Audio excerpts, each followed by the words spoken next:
Fórum Radar Reinvenção, o principal evento de debates das lideranças industriais de Santa Catarina, promovido pela Academia Fiesc de Negócios, teve como tema central, na edição de 2023, a neoindustrialização.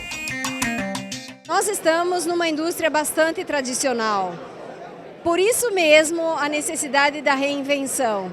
E nós falamos sobre reinventar processos produtivos, gestão da empresa, aprimorar a cultura do negócio, o engajamento das pessoas, trazer inteligência artificial e tecnologia para o processo produtivo, de modo que a gente possa ser cada vez mais competitivo e levar ao consumidor final um produto atualizado, com poder de compra, disponível para consumo.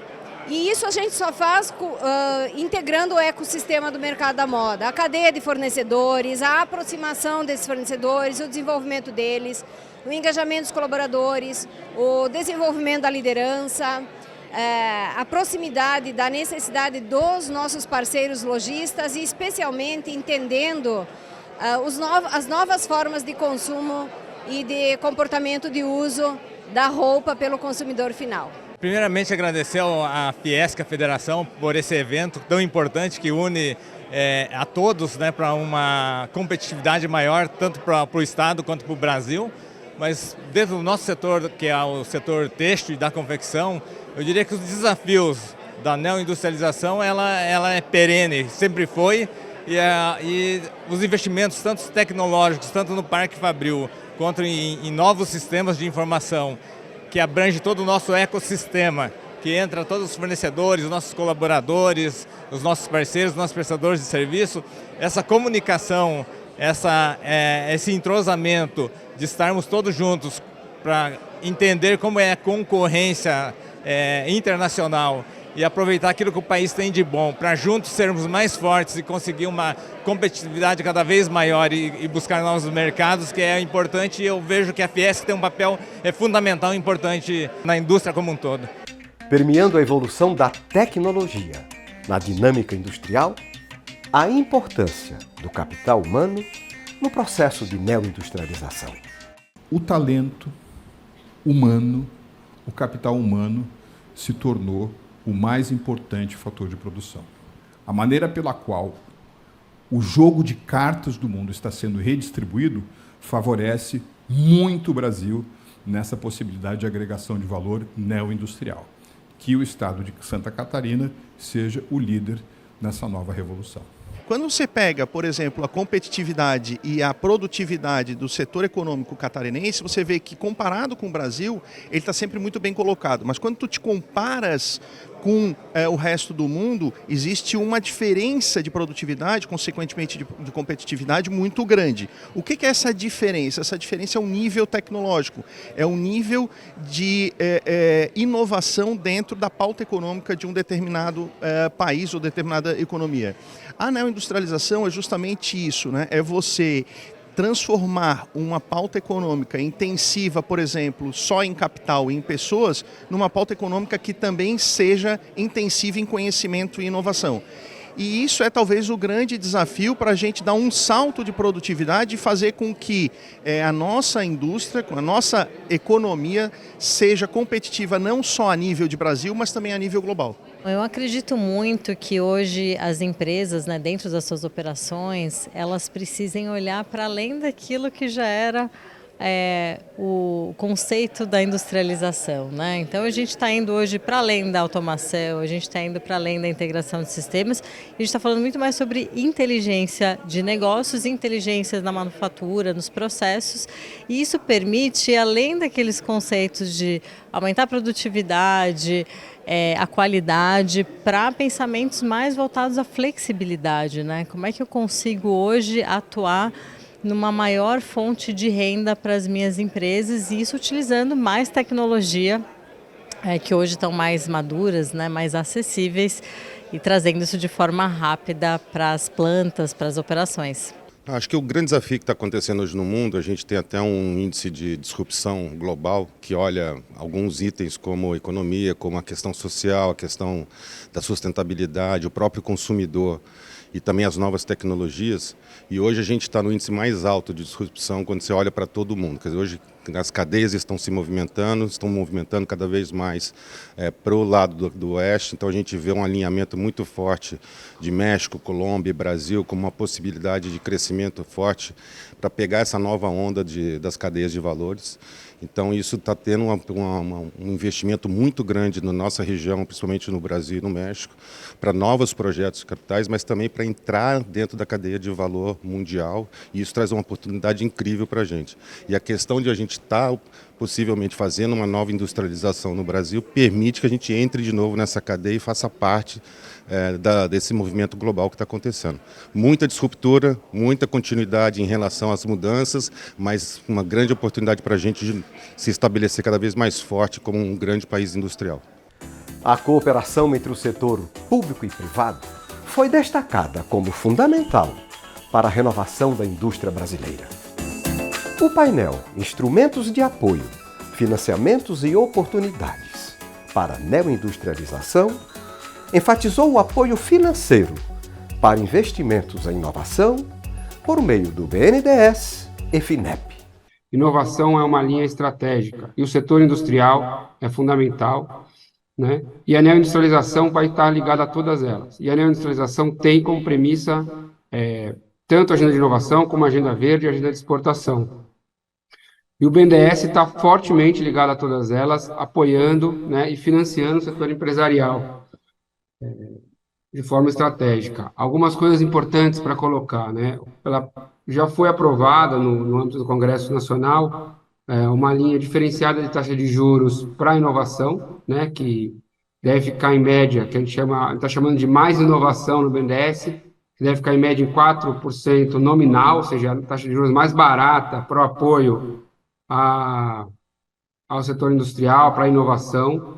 Serão 20 bilhões só do BNDES no próximo 4 anos. Além disso, tem mais 20 bilhões também nessa mesma linha da FINEP e mais 20 bilhões não reembolsáveis da FINEP. Ou seja, nos próximos 4 anos terão 60 bilhões de reais para a agenda de inovação, seja crédito muito barato com o BNDES e com o FINEP, seja não reembolsável com a FINEP.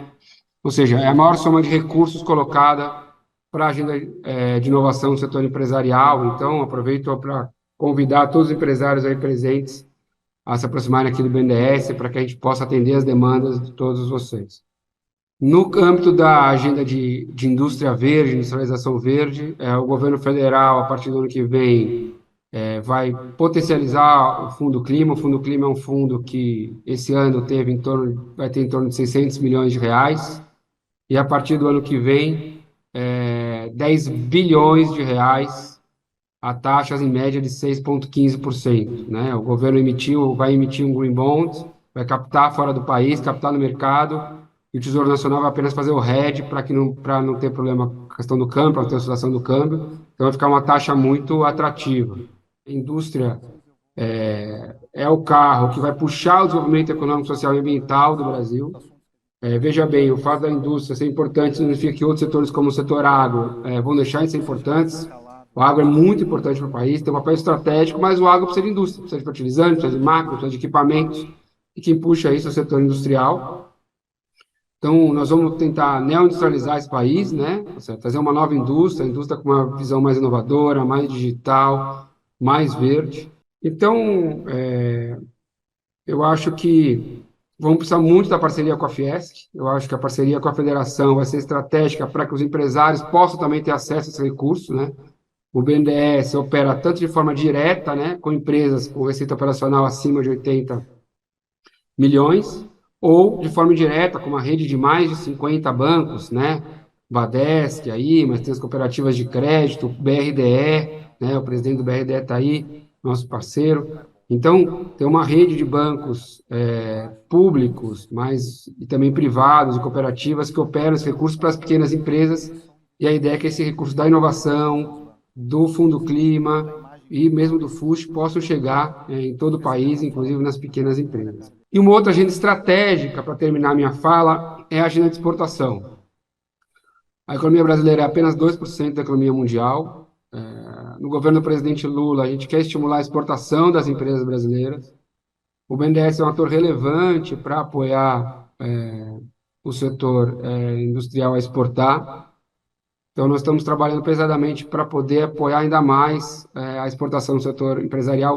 Nesse ano, em 9 meses, nós já desembolsamos mais que o ano passado todo, já dobramos o ano passado todo em desembolso para a exportação do setor empresarial. Acho que o grande desafio que a gente tem, e o BRDE tem mudado, está mudando inclusive a forma com que apresenta os seus resultados, que ele volta muito para dentro, né, no sentido de que ele apresenta qual foi o resultado financeiro que deu, o volume de operações, mas isso tudo é insumo.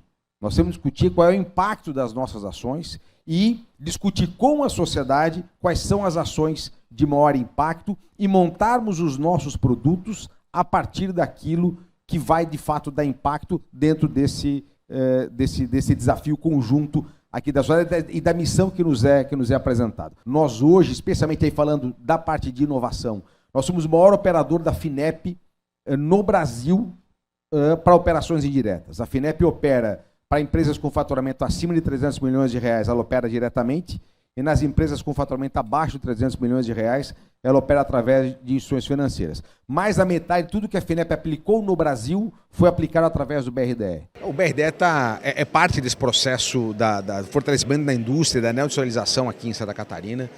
Nós somos hoje o maior operador da FINEP, por exemplo, no Brasil. São mais de R$1 bilhão que foram aplicados aqui na nossa região.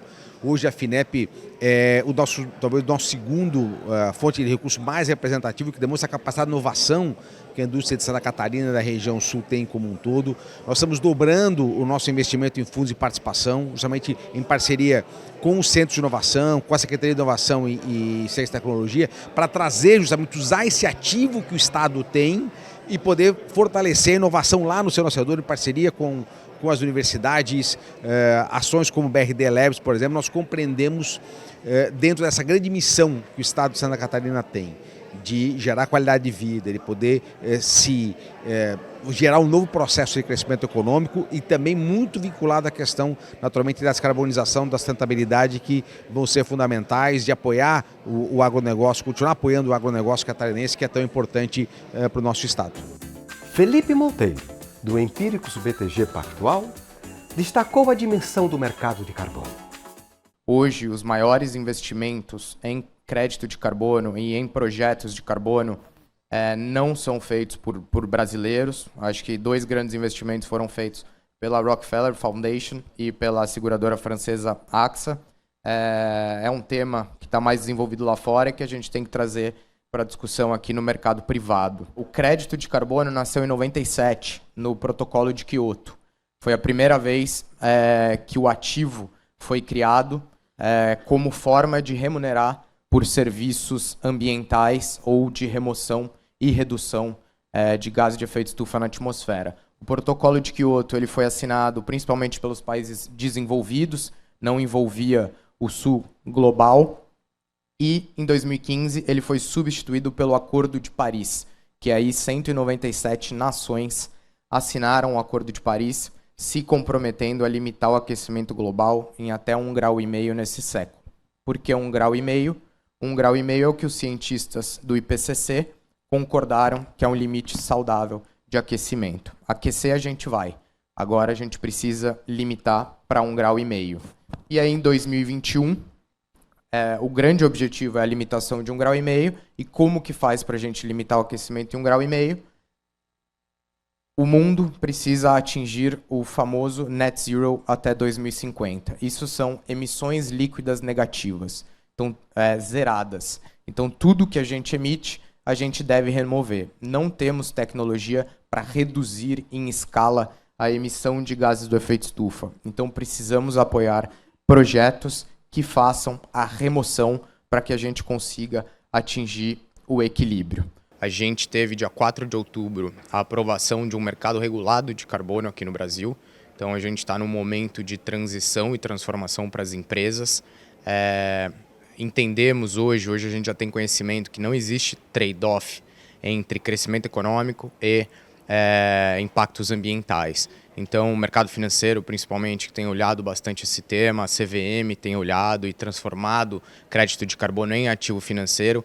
O papel principal dos bancos, no geral, seja os privados ou seja os públicos, é prover liquidez para o sistema, é trabalhar com escala, prover liquidez para projetos que removam ou reduzam a emissão de carbono e que consiga, como esse mercado é global, o Brasil é um grande fornecedor desse tema, 15% da demanda global de carbono pode ser fornecida pelo Brasil, então é como se a gente fosse a Arábia Saudita desse tema, e o mercado financeiro está aqui para prover liquidez para esse sistema e para as exportações de crédito de carbono brasileira. Consumo energético pontuou a apresentação do diretor de inovação da CNI, Jefferson Gomes. Se você quer produzir uma indústria mais forte, se você quer produzir serviços, não sei se vocês sabem, mas qualquer mensagem que você passar de WhatsApp agora, ou dar uma olhadinha no seu celular enquanto a gente estiver falando aqui, vocês vão jogar esse dado para uma nuvem. O consumo de energia para manter a nuvem funcionando hoje é maior do que 10 vezes a energia do Japão. Portanto, vocês estão intrinsecamente ligados ao consumo energético do planeta, até sentados usando um celular. Mas se a gente fosse pensar nas nossas lógicas para falar para os bancos quais seriam as prioridades, para mim fica meio claro que eu tenho que saber qual é o volume de controle que eu aprendi. E basicamente, para saber esse volume de controle, a gente tem que saber quanto é que o ser humano gasta de energia. Vocês sabem quanto vocês gastam de energia? É simples, você olha quanto que você gasta na sua conta elétrica. Basicamente dá o quê? 200 kWh mês? 250? Já olharam a sua conta de energia elétrica?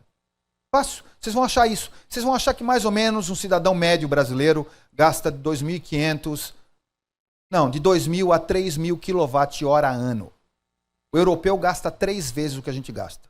Não é um desafio muito simples, porque tem uma característica importante. Nós somos ávidos consumidores de energia. Um ser humano médio consome em torno de 22 mil kWh ano. Você gasta na sua conta de energia em casa 2.500 kWh ano. Portanto, 90% do que você gasta, 90% do que você gasta, é para transformação e é para mobilidade. A transformação consiste em você mudar ferro, alumínio, transformar esses materiais, estampar, conformar, fundir, enfim, o que você quiser. Mas não só metais. Metais, polímeros, vidros, cerâmicos, enfim. E tudo isso consome muita energia. A indústria do mundo ela é basicamente consumidora das seguintes fontes de energia: carvão, gás e petróleo, para fazer essas transformações. Quando você diz que um país precisa neoindustrializar, você está dizendo o seguinte: esses países vão transformar esses materiais de uma forma diferente, com outro tipo de energia, não com esses 3 que produzem gases de efeito estufa. Só que 22 mil kWh ano é muita coisa. Só para você ter uma ideia, o que nós gastamos na nossa matriz de 22 mil kWh ano em energias renováveis é aproximadamente 600 de 22 mil. O resto, 19 mil, vem de petróleo, carvão e gás. Sobra um pouquinho de energia hidráulica, sobra um pouquinho de energia nuclear no mundo. Isso é uma média mundial. Na Europa se gasta 3 vezes mais energia do que a gente gasta aqui no Brasil. A média no Brasil é 20 mil kWh ano. Perceba que é fácil falar sobre neoindustrialização, mas o princípio está em encontrar lugares onde a energia que é fornecida para a indústria fazer transformação, ela é mais limpa. O Brasil tem esse posicionamento de uma indústria mais limpa, por quê? Porque a nossa energia é base de hidráulica, nós temos em potência instalada em cima do solo brasileiro algo por volta de 800, 900 gigawatts de potência, em cima do mar de potencial de energia de vento, algo por volta de 1.200. O potencial em sol no Nordeste brasileiro, algo por volta de 20 mil, sendo que aqui no Brasil a gente só tem potência instalada de 200. 500 e alguma coisa de gigawatts nos Estados Unidos. Perceba que nós temos energia de sobra no mundo. só baseando com as energias renováveis. Neoindustrialização significa você transformar primeiramente com novas formas de energia. E o Brasil é um grande competidor nesse cenário mundial. A questão da neoindustrialização está diretamente relacionado, na nossa visão, com transição energética. Tá? Transição energética é um tema que é o tema core hoje da ENGIE Brasil Energia, do nosso grupo mundialmente. É o nosso propósito, né? Trazer cada vez mais produtos e soluções para ajudar os nossos clientes nessa transição, nessa descarbonização, porque a transição energética ela tem esse vínculo muito forte com a questão da descarbonização.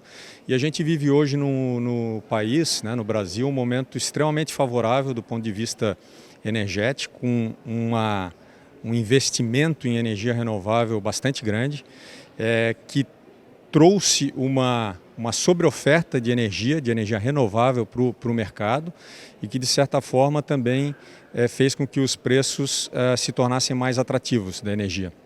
Isso tem feito, ou tem gerado uma oportunidade para a indústria, né, de olhar a questão da eletrificação, por exemplo, dos seus processos, então, substituindo energéticos, como gás, como óleo, por equipamentos movidos à eletricidade e também novas tecnologias, como, por exemplo, o hidrogênio verde, que muito se fala hoje e que pode ser um elemento de descarbonização extremamente importante para alguns segmentos da indústria que consomem energéticos como o gás natural, por exemplo, e que vão conseguir se descarbonizar a partir de um novo energético renovável como o hidrogênio verde. O contexto é novo, mudou tudo em relação a políticas do passado e contextos do passado. A gente não pode mais pensar numa indústria sem olhar para a questão da transição energética e, portanto, vinculação a grande desafio que o mundo tem e o Brasil pode liderar esse desafio, que é o desafio do clima, né, tudo que a gente está passando, sem endereçar questões tecnológicas. A inovação tem que estar no centro dessa nova industrialização, sem olhar a inclusão. Então, esse contexto novo faz com que a necessidade de uma política nova e um olhar para a indústria diferenciado, com incentivo, mas incentivo para essa novidade, que é a novidade de uma indústria tecnológica, avançada e que endereça desafios da descarbonização, da transição energética, né, e portanto, está vinculada a essa necessidade que a gente tem de cuidar do nosso planeta.